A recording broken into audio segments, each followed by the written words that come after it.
I should mention before we go into, yes, the Freedom Tower, that 7 World Trade is the first ever green office building in New York City. And it received a gold standard by USGBC on March 14th. So I think this bodes well for the direction of large-scale commercial office buildings in the city. I think it's going to be hard for anybody not to meet these new standards of excellence in design and work. With One World Trade, I was going to talk to you a little bit about its development. I'll go very quickly through that. Tower 1 will meet all of the sustainable design guidelines that are mandated for the site. I think your next get-together, we'll probably go through that in more detail. But like 7, it will exceed all these standards as well, and it will achieve a gold standard at least in the future as it starts to take shape. Like 7, it will incorporate 100% green power, incorporate all of the features that I've talked to you about this evening. But unlike 7, the task of Tower 1 is much greater. It does need to serve as an icon that can symbolize, can start to address and prepare the skyline downtown, and at the same time, it will mark what is fundamentally the most important element of the World Trade Center, which is the memorial down at its feet. The tower's shape developed in its redesign, and I certainly won't go through any of that unless people have questions at the end, but in the redesign, the towers took shape from a new opportunity that we understood the geometry, we understood the design of the memorial as we hadn't before. And with that, we developed a tower that actually took the same form as the original World Trade Tower's footprints. The footprint of this tower is 200 foot square, a city block. But at the same time, it's a recollection of these 2 original towers. In section, a similar notion of relating the new tower in a very strong way to what was there before. Whereas the memorial carved into the earth, the tower itself sat on a base of the same proportion, on top of which a crystalline tower would emerge. The tower itself is marking in the sky the original heights of the old trade towers at 1,368 feet. The antenna, this big, incredible opportunity for a real piece of civic sculpture, this mast at the top, extends all the way to 1776, a height that was mandated in the design guidelines. The building itself will, at times, as you move around it, will certainly make a strong recollection of the proportion and shape of the old towers.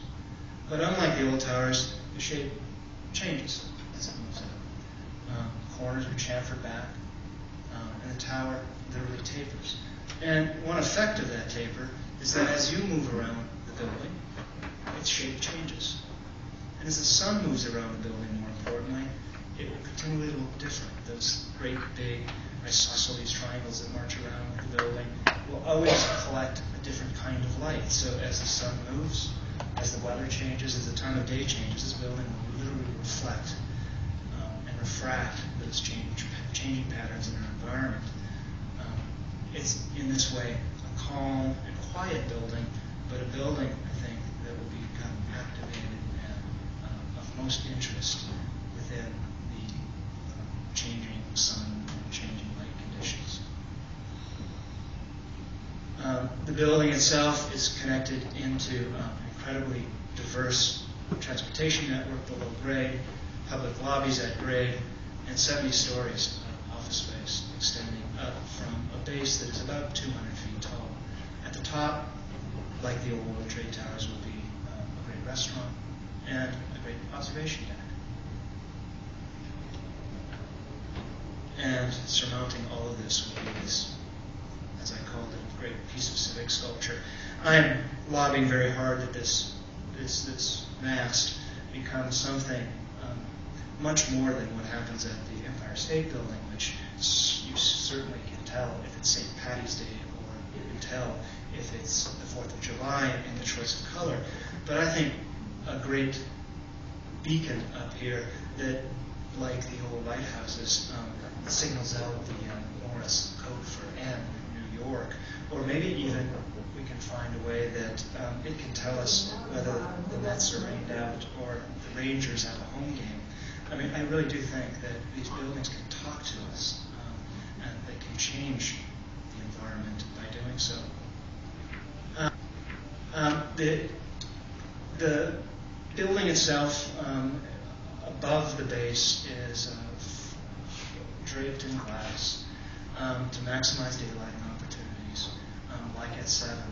But unlike at 7, we've been able to learn from over the past 2 years our collaboration with the Department of Energy, Lawrence Berkeley National Laboratories, National Renewable Energy Laboratory, Autodesk even, and many, many, many manufacturers. We've been working with all of these agencies to develop new tools and techniques for energy calculations and facade design. Berkeley Lab has been helping us with very sophisticated computer models. Merrill has been helping us with very sophisticated energy simulations. We're going to take all of that and download, if I can say that information into this project. What you're seeing here is a blow-up of a portion of the facade with full floor-to-ceiling glazing, low iron glass, vision areas of 10 feet in height, again, maximize daylight views. We're going to be using new coatings, different coatings. Every 2 years, there's a whole new revolution in coatings that we think we can perform even better than 7 without the fret.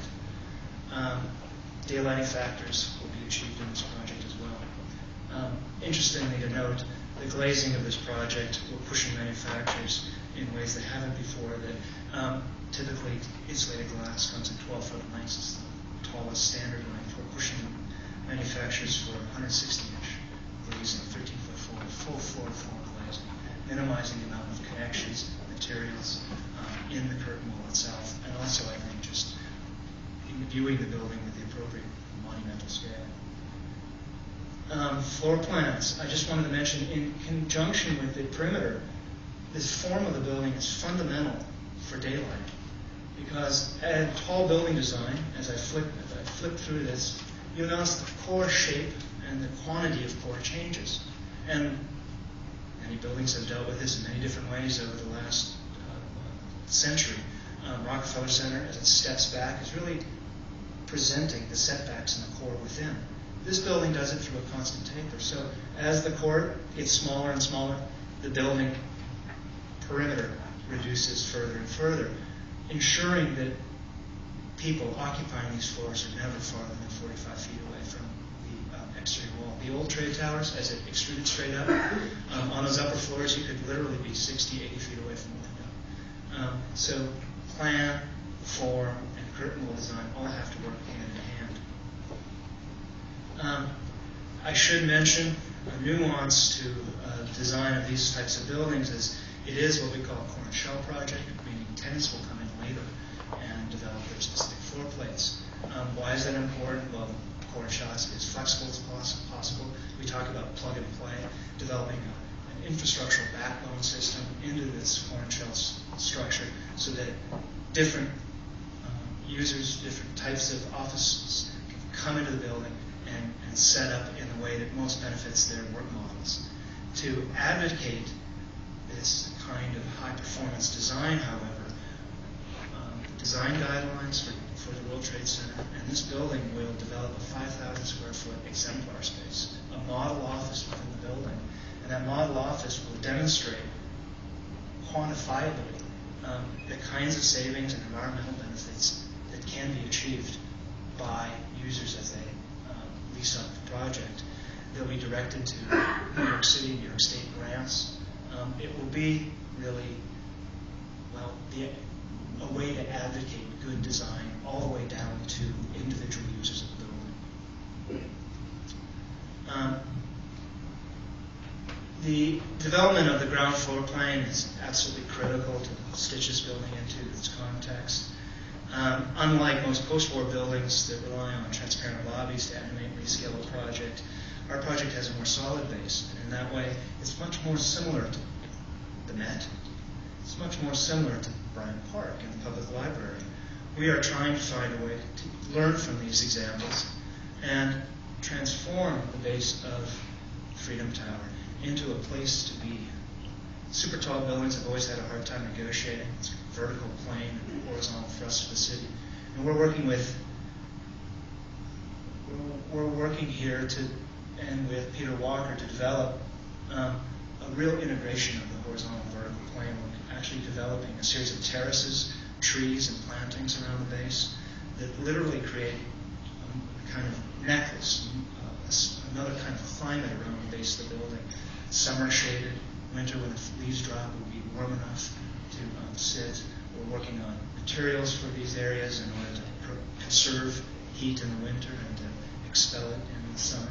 But literally, we want people to occupy this space as much as possible. The Ob Deck will see up to 5 million people a year coming to this building. And I can't think of a better way of activating this building than having a great place to be that wraps the entire perimeter. You might say, well, we remember the old trade tower plazas.